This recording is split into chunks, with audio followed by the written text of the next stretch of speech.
پہلا رشتہ جو اللہ تعالیٰ نے اس کائنات میں قائم کیا وہ آدم اور حوا، میاں بیوی کا پہلا رشتہ میاں بیوی کا ہے، اور جنت میں بھی رشتہ میاں بیوی کا ہی رہے گا۔ ہر آدمی اپنی بیوی کے ساتھ، ہر بیوی اپنے خامد کے ساتھ پوری جنت میں الگ الگ رہیں گے۔ اور ابتدائے رشتہ انسانیت ہوئی ہے خامد اور بیوی کے ساتھ۔ آدم علیہ السلام کو پہلے پیدا کیا، ایک پیغام دیا کہ کائنات کا نظام مرد کے گرد گھومے گا، عورت کے گرد نہیں۔ مرد الرجال قوامون علی النساء کا مطلب ہے کہ کائناتی نظام اللہ نے مردوں کے سپرد کیا ہے، اس کو چلائیں، یہ چل، عورت اس کی معاون بنے گی، مددگار بنے گی۔ اس لیے آدم علیہ السلام کو پہلے وجود بخشا، ان کا پتلا بنایا، وہ پڑا رہا، وہ خشک ہو گیا، پھر اس میں روح ڈالی، پھر ان کو کپڑے پہنائے، پھر ان کو جنت میں ڈالا۔ اللہ نے اسی طرح حوا کا پتلا بھی بنا دینا تھا، ساتھ ہی ایک گارے کی ڈھیری بنا دیتے تو حوا کا پتلا بھی۔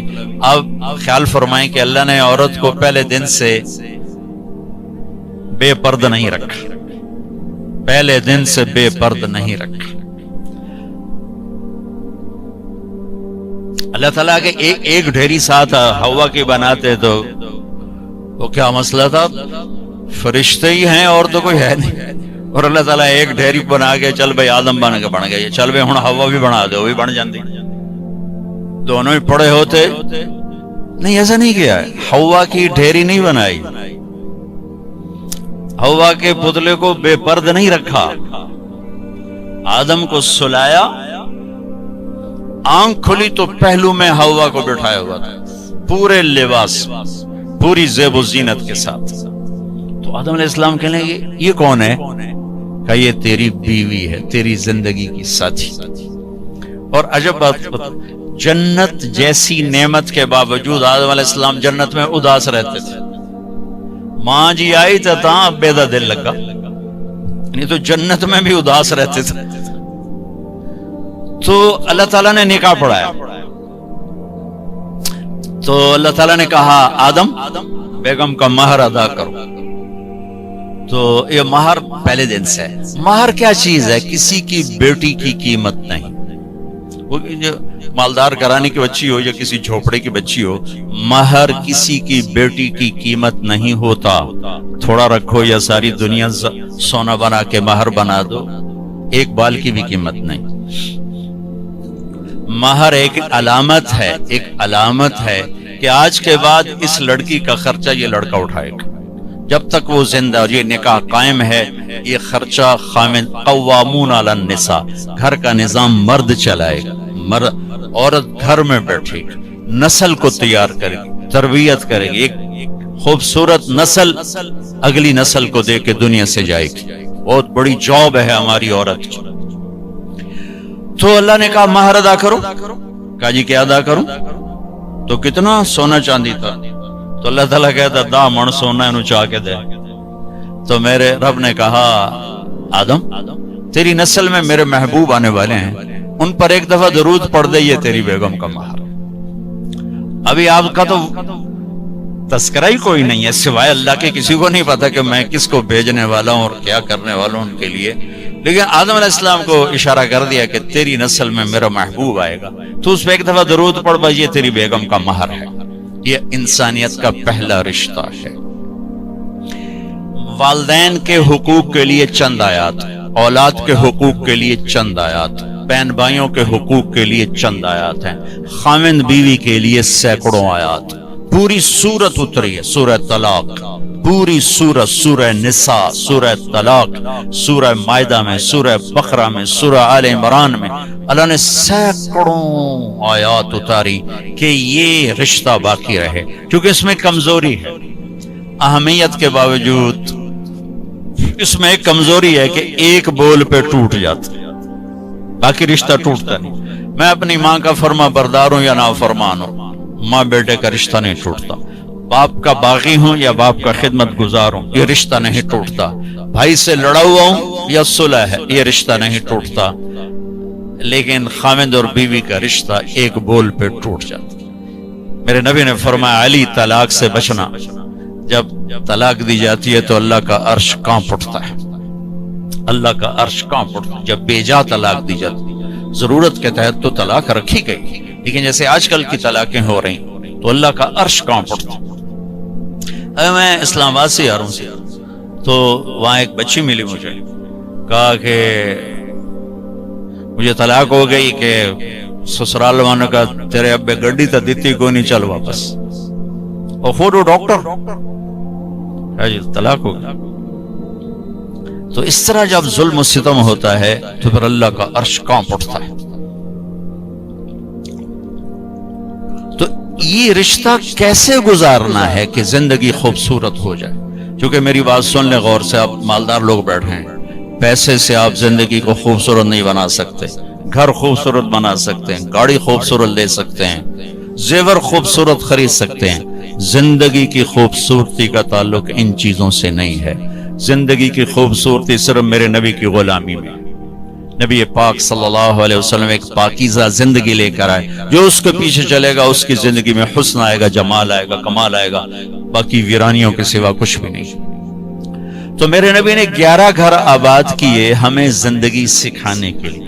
عورت مظلوم تھی ہر دور میں، آج بھی ہے اور پہلے بھی تھی۔ کہیں عورت بھی ظالم ہوتی ہے، میں کوئی صرف ان کا وکیل صفائی بن کے بات نہیں کر رہا ہوں، لیکن جو معاشرے میں ہے وہ بات کر رہا ہوں کہ عام طور پہ دیہات ہو، شہر ہو، ہمارے یورپ کی عورت تو بڑی بیچاری مظلوم ہے، نہ وہ ماں ہے، نہ بیٹی ہے، نہ بیوی ہے، نہ بہن ہے، کچھ بھی نہیں، ایک ٹیشو پیپر ہے، استعمال کے اٹھا کے پھینک۔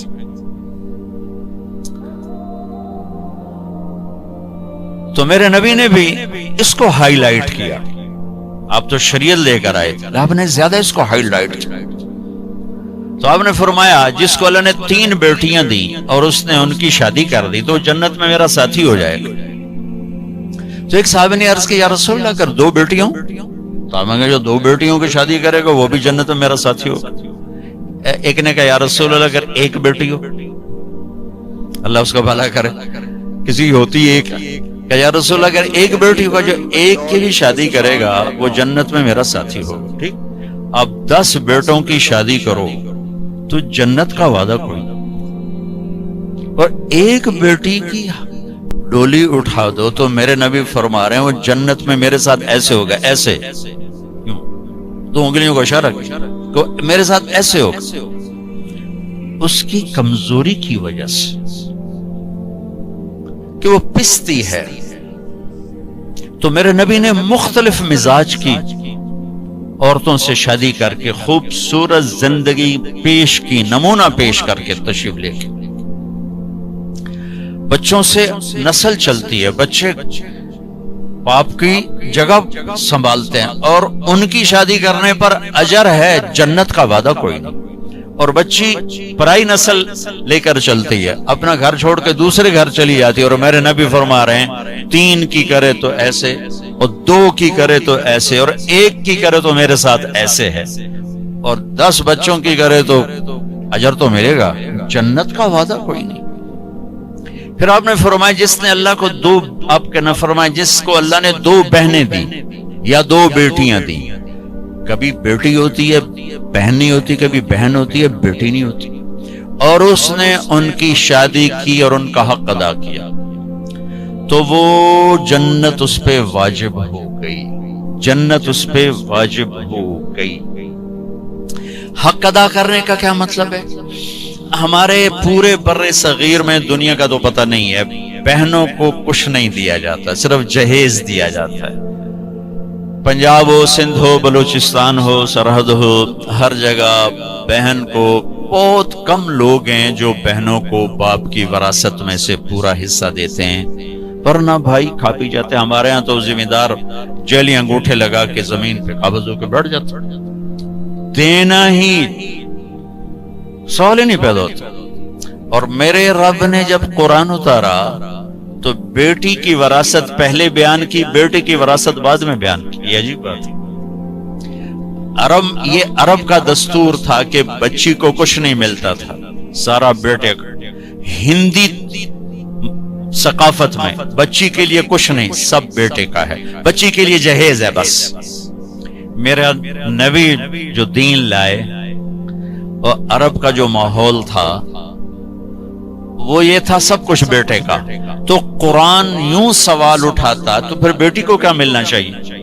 یوں سوال اٹھاتا نا، تو اللہ کہتا بیٹی کو بیٹے کا آدھا ملنا چاہیے۔ لیکن اللہ نے جب قرآن اتارا تو ایسا خوبصورت انداز میں اتارا کہ اللہ نے یہ سوال اٹھایا کہ بیٹے کو کتنا ملنا چاہیے۔ بیٹے کو تو مل ہی رہا تھا پہلے، لیکن اب قرآن کی آیت میں پیش کرتا ہوں۔ قرآن نے یوں سوال اٹھایا کہ بیٹے کو کتنا دیا جائے گا، جیسے بیٹے کا حق ہے ہی کوئی نہیں، بیٹے کو کتنا ملے گا؟ تو اللہ نے کہا للذکر مثل حظ الانثیین، جتنا ہم نے دو بیٹیوں کا حق رکھا ہے اتنا ایک بیٹے کو دے دیا جائے۔ حالانکہ ماحول کے مطابق ہونا چاہیے تھا جتنا ہم نے بیٹے کا حق رکھا اس کا آدھا بیٹی کو دے دیا جائے۔ میرے رب نے کہا جتنا دو بیٹیوں کا ہم نے حق رکھا ہے وہ ایک بیٹے کو دے دیا جائے۔ پورے عرب کی تہذیب پر ہتھوڑا چلایا کہ جس پیٹ سے بچہ نکلا اسی سے تو بیٹی نکلی، جس چھاتی کا دودھ بیٹے نے پیا اسی کا تو بہن نے پیا ہے، اسی کا تو بیٹی نے پیا ہے، جس چھت کے نیچے بچہ پروان چڑھا اسی کے نیچے تو بچی پروان چڑھی، جس گود میں بیٹا پروان چڑھا اسی گود میں تو بیٹی کھیل کے پروان چڑھی، اور دوسرے گھر جا کر تم نے اس کا حق اڑا دیا۔ چور چوری کرے تو پکڑ کے تھانے دیتے ہو، یہ جو سارے بھائی چور بیٹھے ہیں ان کو پکڑ کے تھانے کیوں نہیں دیتے ہو؟ جنہوں نے اللہ کی شریعت کو یوں مذاق اڑا کے رکھ دیا۔ میں رائمنڈ جب پڑھتا تھا تو میں اپنے استاد صاحب جن سے میں نے قرآن کی تفسیر پڑھی ان کے لیے شہد کی بوتل لے کر 10 روپے کی شہد کی بوتل اپنے باغ سے میں نے اتروایا، میں نے پیش کیا کہ استاد جی آپ کے لیے شہد لایا ہوں۔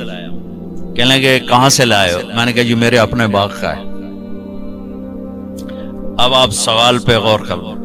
فرمایا تیرے باپ نے اپنی بہنوں کو وراثت میں سے حصہ دیا تھا؟ تیرے باپ نے اپنی بہنوں کو تمہارے دادا کی وراثت میں سے حصہ دیا تھا؟ میں نے کہا جی اللہ کا بڑا شکر ہے میرے باپ کی بہن ہی کوئی نہیں تھی، جے ہوندی تا کدی نہ دیندے۔ کون دیندا؟ جے ہوندی تا کدی نہ دیندے۔ میں نے کہا جی شکر ہے 2 ہی بھائی تھے، انہی کی ساری زمین ہے وراثت ہے، میرے ابے کی بہن ہی کوئی۔ اچھا تو تیرے دادا نے اپنی بہنوں کو حصہ دیا تھا؟ میں کہا میں جمعیا ہی کوئی نہ ہوں، میرے کو کی پوچھی جانتے ہو دادے دیتا ہے کہ نہیں دیتا؟ اتنی ریسرچ کے بعد ایک 10 روپے کی شہد کی بوتل مجھ سے قبول فرمائی۔ کیا مطلب تھا اس سوال کا کہ اگر تیرے باپ کی کوئی بہن ہے اور اس نے حصہ نہیں دیا تو یہ شہد میرے لیے جائز نہیں ہے، اور اگر دیا ہے تو پھر ٹھیک ہے لے میں رکھ لینا۔ جب میں نے تسلی دی جناب میرے ابے دی کوئی بہن کوئی ہیں 2 بھرا ہیں بس اور کچھ، میں کہا اچھا ٹھیک ہے اب رکھ دو۔ اللہ نے اتنا حق رکھا چونکہ کھا جاتے تھے دیتے نہیں، اور آج بھی یہی دستور ہے کہ بیٹی کے لیے کوئی جہیز ہے باقی کچھ بھی نہیں۔ مجھے آپ کے شہروں کا نہیں پتا، میں اپنے دیہات کی بات کر رہا ہوں، ہمارے دیہاتوں میں نہیں دیا جاتا، ظلم و ستم ہے۔ پھر یہی میرے نبی نے فرمایا، بیٹی کا پیدا ہونا عیب تھا عرب میں، تو میرے نبی نے فرمایا اللہ نے جس کو پہلی بیٹی دی بیٹا نہیں دیا اور اس نے خوشی کا اظہار کیا تو آسمان سے ایک فرشتہ اترتا ہے جو بچی کے اوپر اور بچی کی ماں پر اپنے پر پھیلا دیتا ہے، زمرد کے پر ہوتے ہیں، اور وہ کہتا ہے جو تم دونوں پہ خرچ کرے گا اللہ اس کا ساتھی ہو جائے گا، جو تم دونوں پہ خرچ کرے گا اللہ اس کا ساتھی ہو جائے گا۔